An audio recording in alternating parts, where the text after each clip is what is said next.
Hey everyone, and welcome back to my channel. Today I want to talk you through the books I have read in August. We have two things to talk about. First, I want to talk about some stats because I'm trying to reach a 0 TBR. So I want to let you know how it's going or how it was going in August.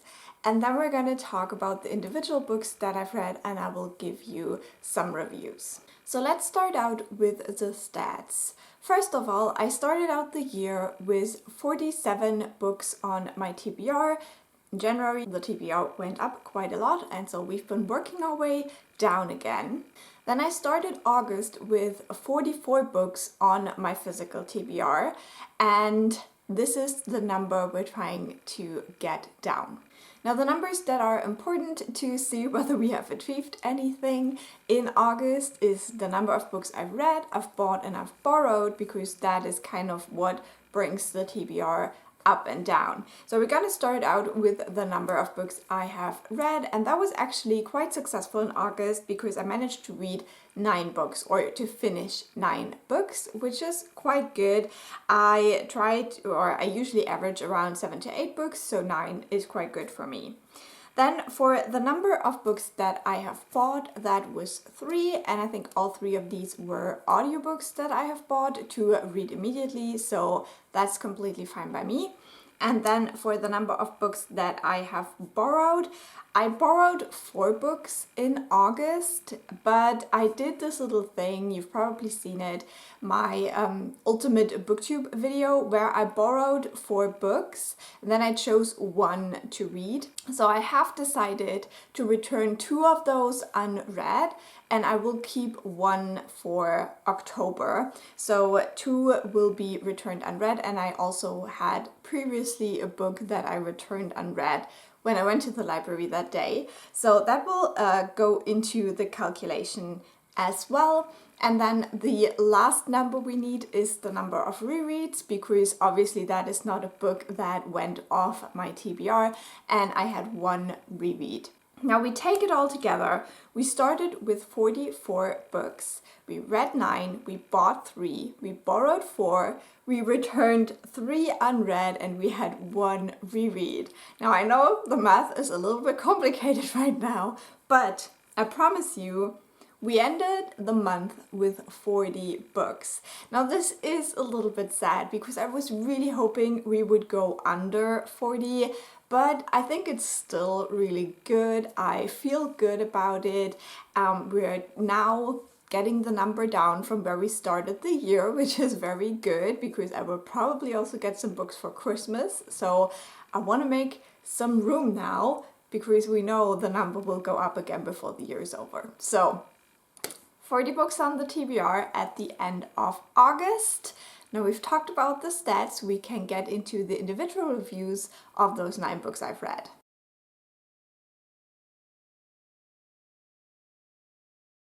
And the first book I finished in August was Ship of Destiny by Hobb. This is the 3rd and final book in the Life Ship Trader series, which is a trilogy within the wider realm of the Elderling series by the author. In this series, we're following life ships, and those are ships that come to life when 3 of their captains have died on the deck. I have explained this series so many times now because I've read it throughout the whole summer, but it has finally come to an end. I did a whole reading vlog for it, which you can check out if you want to hear all of my thoughts on this trilogy. This is the 2nd trilogy in the realm of the Elderlings, so in this one we're going away from Fitz's story, which I was familiar with because I read the first trilogy. Now we have different characters, and in this final book, I think for most of these characters we got very, very satisfying arcs.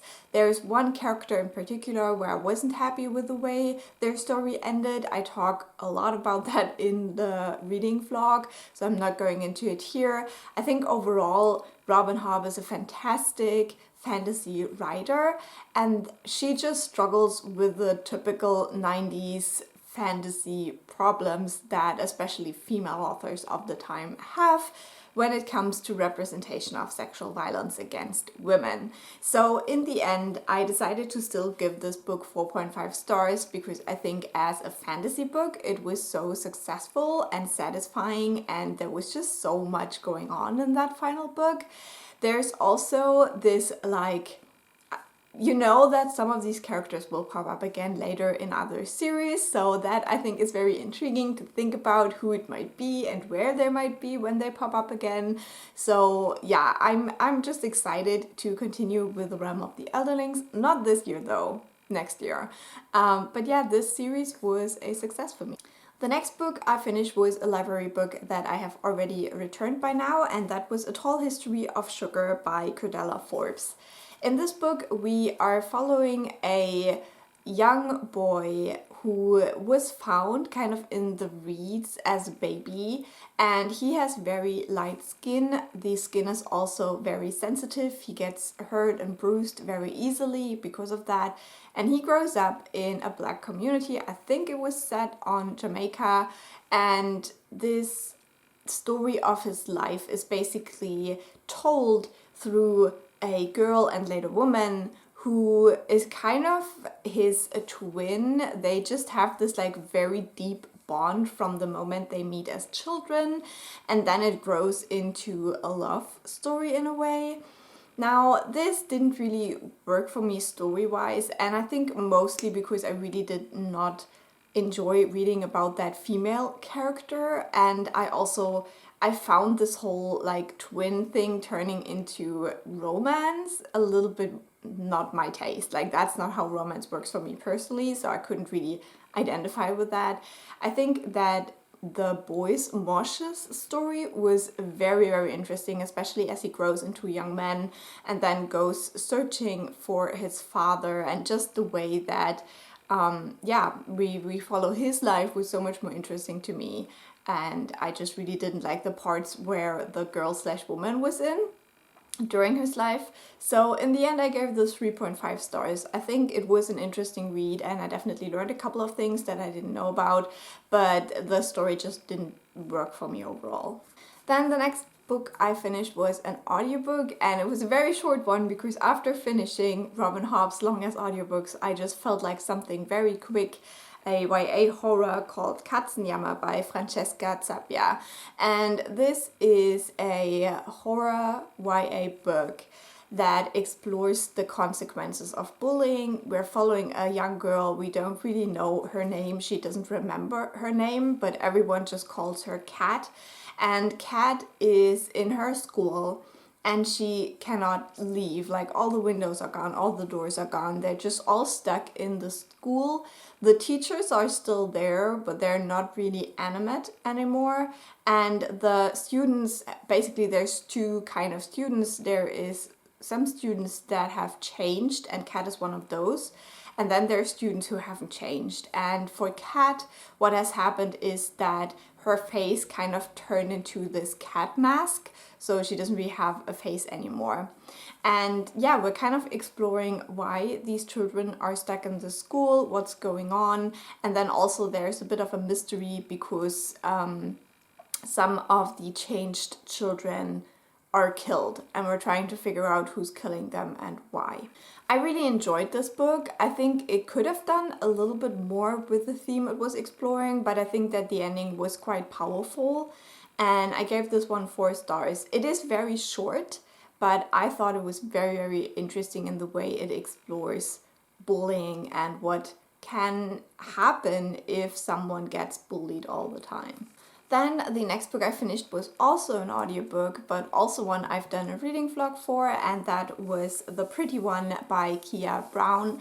This is a nonfiction memoir by the author about her experience growing up as a black girl that has a physical disability, but she's also talking a lot about media in this book because that is kind of her passion, like TV, movies, literature, music, and she is basically talking a lot about representation in this different media, but also other things. Like the first chapter of this memoir is about chairs and just seating in general, and how important it is in public places for people with physical disabilities, especially if they're not using a wheelchair.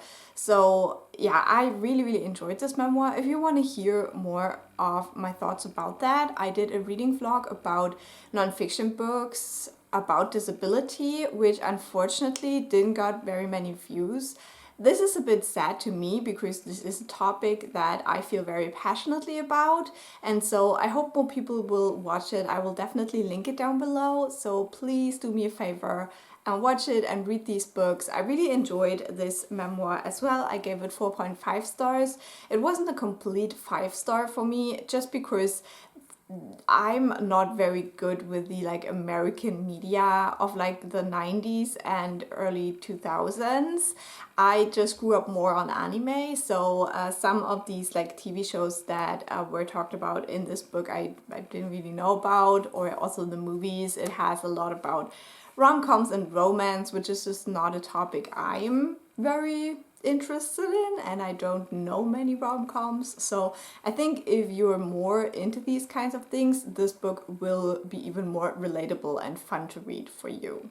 Then the next book I finished was The Name of All Things. Now, you're gonna get a reading vlog about this book and the series very soon, so I try to keep it short. This is the second book in the Course of Dragons series by Jenn Lyons. In this one, we follow a little bit of a different character from the first book. In the first book, we follow a boy and later young man called Keah, as he is telling his story to a person who keeps him prisoner, Talon. Talon is a mimic, so she can change her appearance, and she can also eat the brains of people and then basically turn into these people. And so in the first book, Keah and Talon tell Keah's story up until that point in time when they are in prison, and this book follows a different character. In this book, we're following a girl and then later young woman called Jenn, and she lives in a different part of this world, and this different part is very much about horses, and it has a very different structure to the society we see in the first book. And I love that. I think that the world building of this society in here is really cool because it is a very queer normative. We do have a system of gender. It is binary, but it is kind of open. So basically you can decide what your gender is. You do not have to adhere to your sex you were born in. Gender is something very much socially constructed and not tied to your genitals or anything like that. So while we do have that binary, I think it is still very interesting to see that transness is explored very differently in this society.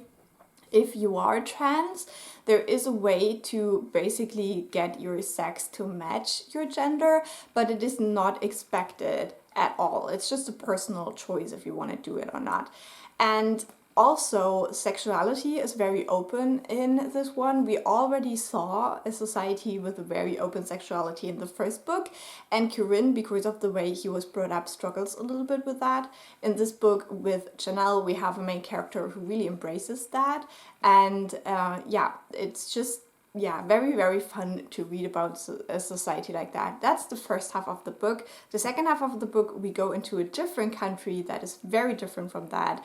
It is very strict. Women basically have nothing to say in that country, and we see also Jenn struggle with that, but also with other things, because really she has her plate full, to say the least. And this is just such a great series.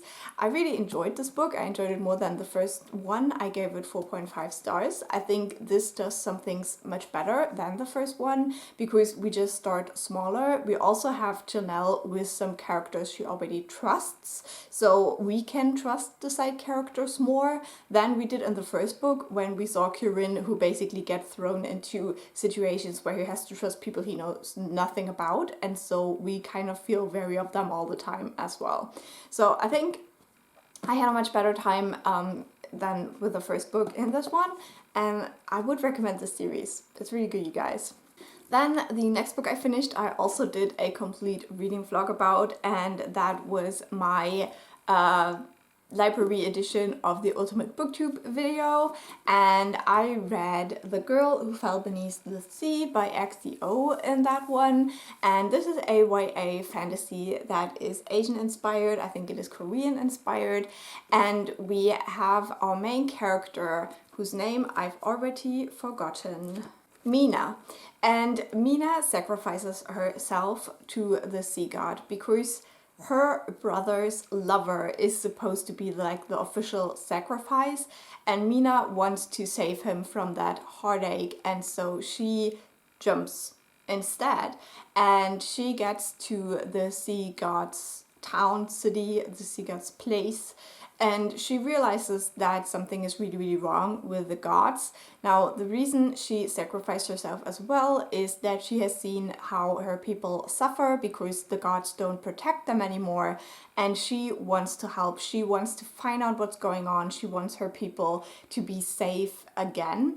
And so she makes it her mission to figure out what's wrong with the sea god and the other gods so that they start protecting her people again. Now, when she gets into the palace to find the sleeping sea god, there is 3 weird boys who show up and they steal her soul. Now, she first has to get her soul back, and then she can figure out how to save her people. And I really enjoyed this. This has a very interesting romantic subplot that I didn't see coming in that way. You think the romance would be with the sea god, but it's different. And I really enjoyed Mina as a main character. I think she is very headstrong, but she never forgets the reason why she's there, and so she's working towards her goal all the time. We also have a little bit of a mystery because when she gets there, she meets 2 other children, and no, it's 3 other children, and we don't really know why they help her, so we have that tiny mystery as well.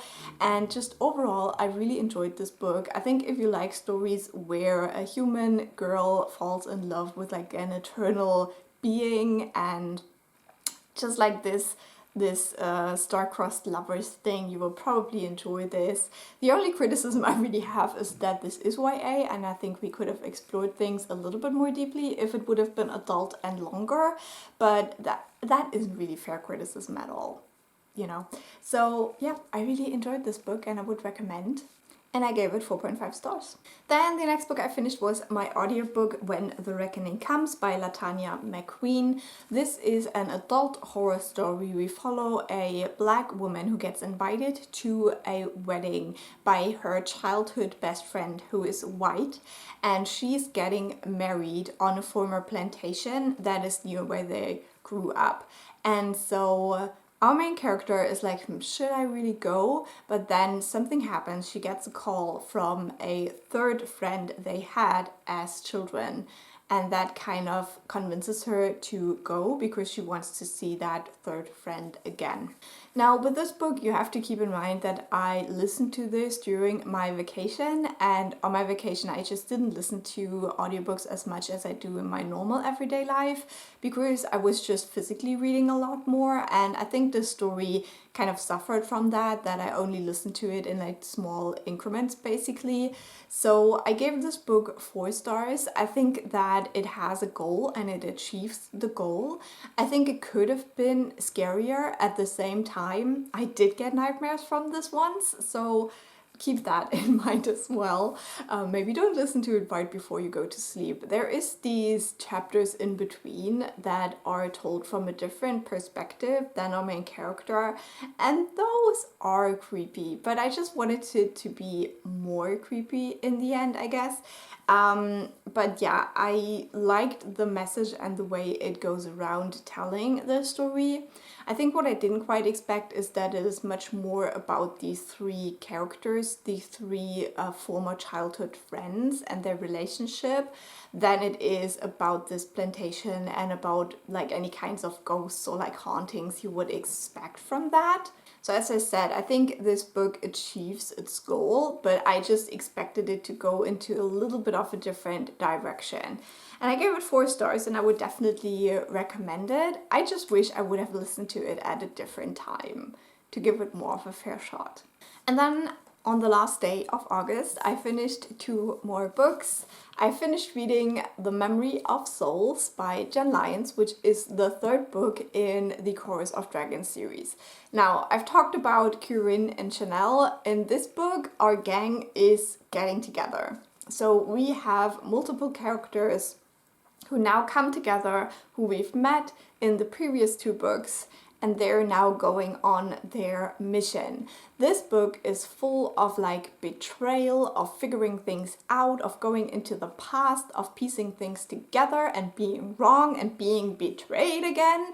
So if you like this kind of fantasy where you're never sure whether you know what's actually going on, this is a great book. I enjoyed this one immensely. When I read the last like 60 pages yesterday, my stomach was in knots. I was so worried about what was going on. The ending is kind of ridiculous, like what even happened there? I can't wait to go into book 4, and I gave this one 5 stars. It's amazing. So definitely check out the vlog when it's coming. And then the last book I finished was an audiobook, and it was also a reread, and that was The Hate You Give by Angie Thomas. I will do a reading vlog where I reread my 2018 favorite books that I can't remember so well.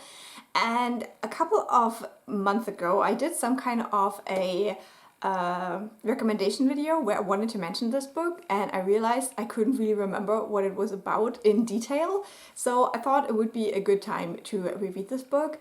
But then also I read this book in 2018, and it was so interesting to do a reread now, because obviously we've all lived through 2020, and I remember thinking when I read the book the first time that the ending was a little bit too dramatic for me, but now I'm like, it's very realistic. It's very, very realistic in a way, the whole protest situation at the end. So I think we've all learned a couple of things, and I think it is quite amazing that this book was written 2 years before George Floyd and everything that happened in the US after that. So if you don't know, The Hate You Give is a book about a girl called Star who has to witness a cop shooting her childhood best friend, and because of that she is sucked into all kinds of things because the media wants to know what has happened.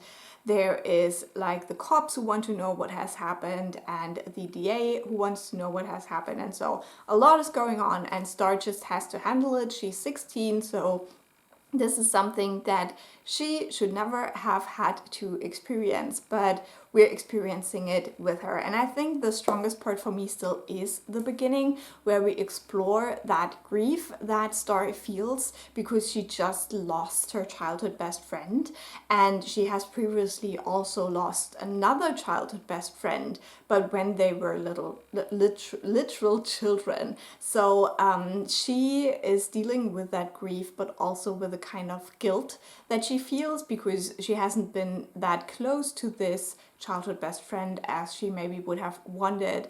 And then we also see on the other side this, okay, now my mom called. I complained to her for like 40 minutes. I'm sweating again because I was walking around my apartment.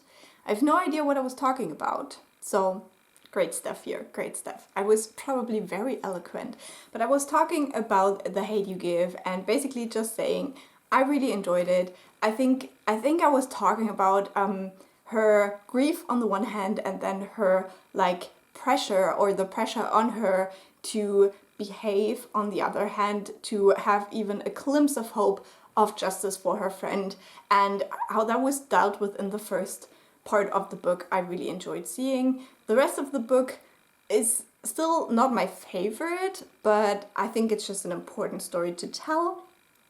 So I gave it 4.5 stars. I'm not changing my Goodreads rating or anything, but like this time around, I think it's more of a 4.5 stars for me. Also, it just has way too many Harry Potter references. It's a lot. It's a lot. That would be that. I hope you enjoyed watching this video. I'm sorry the ending was a little bit messed up here, but I had a good reading month in August. I hope you did though too. Now we're going into September for the Magical Readathon, so that will be probably a little bit stressful, but we'll see. And I'll talk to you soon. Bye!